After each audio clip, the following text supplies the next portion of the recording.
Sering gelap lampu kita? Sering. Kenapa itu? Koslet.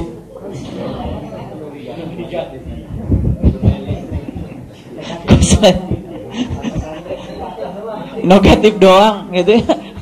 Nah, jadi makanya itu. Jadi sebetulnya kita itu tidak perlu kaget kalau dalam hidup ada positif dan ada negatif. Sebab itu bisa membuat lampu kita menjadi nyala. Sabar kita itu bisa menjadi naik kalau ada ujian. Kekuatan kita menjadi kuat kalau ada ujian. Jadi sebetulnya itu untuk menaikkan tegangan kita. Kalau tegangannya tinggi kan lampu nyalanya juga jadi bagus. Betul nggak? Jadi perlu sebetulnya kita itu melihat kehidupan itu dua-duanya, positif dan negatif. Tapi tugas kita adalah mengharmonikan agar positif negatif itu menjadi serasi, sehingga lampu kita nyala. Nah, saya ingin menyampaikan selamat yang lampunya semakin hari semakin nyala. Walaupun ujiannya juga semakin luar biasa, itu sudah tegangan tinggi itu. Ada yang begitu di sini? Saya kira ada. Saya ingin menyampaikan selamat. Saya bisa lihat yang lampunya sudah nyala itu kelihatan. Senyumnya juga nyala. Kelihatan. Ketawanya juga bahagia, ikhlas. Ya, tidak 2 cm kiri 2 cm kanan, pokoknya apa adanya. Ya.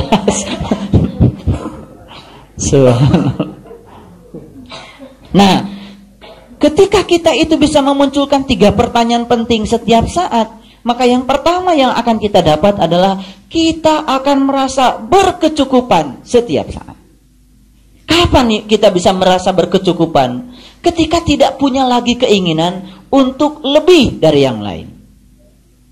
Ketika kita masih merasa saya ingin lebih dari tetangga saya ingin lebih dari teman sekantor saya ingin lebih dari komunitas saya.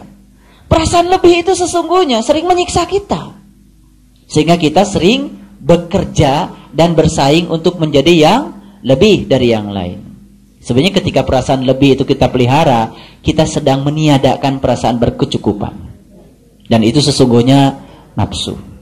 Tak terasa. Ketika kita merasa ingin lebih, ya, dalam segala hal, termasuk juga yang bersifat spiritual, ada ingin lebih dari yang lain. Tapi lebihnya itu berdasarkan hawa nafsu, supaya dirinya itu menjadi lebih dari yang lain. Itu sebetulnya tidak bersyukur juga.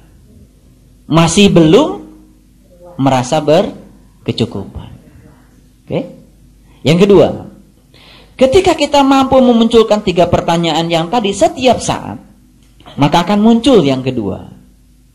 Apa itu? Kita akan lebih cerdas lagi mengelola apa yang disebut dengan harapan. Saya mau tanya, punya harapan? Punya keinginan? Nah, saya kasih tahu. Ketika kita punya keinginan, lalu kita memaksa agar keinginan menjadi kenyataan, sebetulnya kita sedang membuat kita menderita. Dan itulah sesungguhnya penderitaan hidup. Karena kita sering memaksakan agar keinginan menjadi kenyataan. Maka saya kasih tahu ilmunya. Keinginan dan harapan itu hanya sebatas energi awal saja agar kita memulai saat ini juga. Ngerti maksud saya? Sebagai energi awal agar kita memulainya saat ini juga. Harapan, target, keinginan tidak usah dipikirkan bagaimana mencapainya, tapi memulai saja saat ini juga. Justru ketika tidak memikirkan untuk mencapainya, maka kita akan begitu mudah mencapainya. Dan kita tidak banyak menyia-nyiakan waktu. Baik, saya kasih contoh. Ini barangkali sering saya katakan di sini. Tengoklah jarum jam yang kurus itu. Jarum jam. Yang kurus, kecil. Kemudian suatu saat jarum jam itu ditanya sama pemilik jam. Jarum jam, mau nggak kau berdetak 86.400 kali dalam sehari? Jarum jamnya ini pernah belajar matematika. 86.400 itu banyak atau sedikit? Banyak. Lalu jarum jam mengatakan, gak sanggup dong. Masa saya harus berdetak sebanyak itu, sudah kurus seperti ini? Ya sudah, kata pemilik jam, kalau kamu gak mau, gimana kalau 3.600 kali saja setiap jam? Wah, berat. Masih gak mau? Ya sudah, kalau kamu gak mau, gimana kalau kamu berdetak 60 kali saja dalam 1 menit? Wah, banyak. Sudah, kata pemilik jam, bagaimana kalau kamu berdetak 1 kali saja dalam 1 detik? Wah, setuju. 1 kali saja 1 detik. Langsung oke. Padahal dalam 1 menit dia berdetak 60 kali. 1 jam dia berdetak 3.600 kali. 1 hari dia berdetak 3.600 kali 24, 86.400 kali. Bayangkan dalam 1 bulan, bayangkan dalam 1 tahun, 5 tahun jamnya belum ganti-ganti. Dia sudah berdetak berapa juta kali. Dan dia tidak pernah memikirkan yang jutaan. Dia tidak memikirkan yang ribuan. Dia cuma memikirkan, saya berdetak sekali saja 1 detik. Enteng kan? Jadi kalau dikasih istiqomah 9 bulan 10 hari, gak usah dipikirkan. Bangun saja tiap malam. Makanya kalau saya bilang tadi, kapan saat yang paling penting? Ya saat ini. Ketika kita memikirkan saat ini, gak usah memikirkan jauh-jauh ke depan. Yang depan itu bergantung apa yang kita lakukan saat ini. Kita telah menghargai saat ini sebagai waktu yang paling penting. Pulang dari sini, ayahanda mau pergi ke Bogor. Tes dulu lampunya. Begitu dites lampunya, cuma 20 meter. Padahal jarak Jakarta-Bogor, berapa ya? 60 kilometer. Ya sudah, kalau gitu kita beli lampu dulu. Yang bisa nyenter dari Jakarta sampai ke Bogor. Gitu. Buang-buang energi. Nanti akinya juga bukan 12 volt. Harus 120.000 volt. Ngerti nggak? Biarkan saja 20 meter. Kan mobilnya jalan. 20 meter begitunya, 20 meter juga. Jalan lagi 20 meter juga. Nggak usah mikirkan bagaimana kita bisa melihat Bogor dari sini. Ntar juga kelihatan. Ini maksud saya. Nah, kita itu sering memberatkan hati, memikirkan hari esok yang enggak-enggak, tapi enggak ngejalanin sepenuh hati apa yang saat ini. Makanya kalau ditanya kapan saat yang paling penting? Saat ini. Fokus pada apa yang ada saat ini. Lakukan yang terbaik saat ini. Di depan itu bergantung apa yang dilakukan saat ini. Saya katakan ini adalah revolusi berpikir. Karena kita selama ini sering menjadi berat menghadapi hidup karena kita terlalu memikirkan hari esok yang enggak-enggak.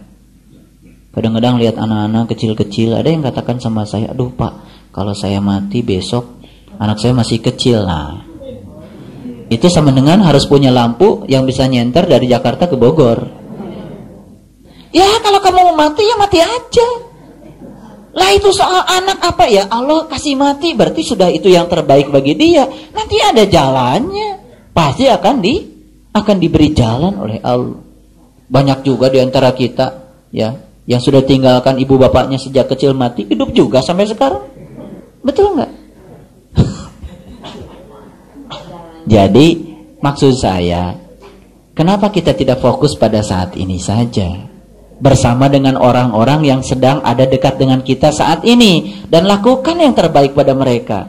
Sesungguhnya kita sedang hidup tidak bersama siapa-siapa, tapi sedang hidup bersama dengan orang-orang yang sedang dekat dengan kita. Maka semua orang yang ada di ruangan ini adalah orang-orang yang paling penting bagi saya saat ini.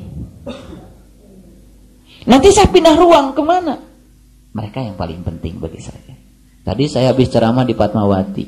Mereka adalah orang-orang yang paling penting bagi saya. Dan pertanyaan ini tidak boleh berhenti.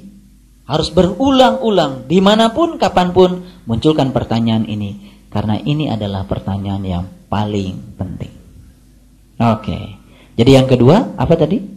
Kita akan lebih cerdas dalam mengelola harapan. Harapan hanya dibatasi sebatas sumber energi awal agar kita memulainya saat ini. Harapan bukan untuk dicapai, tapi agar kita memulainya saat ini. Akan tercapai?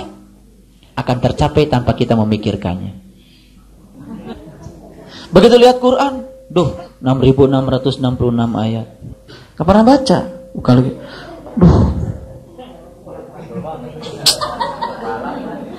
tebal banget. Ini simulasi saja bahwa kita memang suka seperti itu. Tapi datang saja ngaji ke Muda Parsi seminggu sekali. 2 ayat, Ar-Ra'd selesai. 2 ayat, Ibrahim selesai.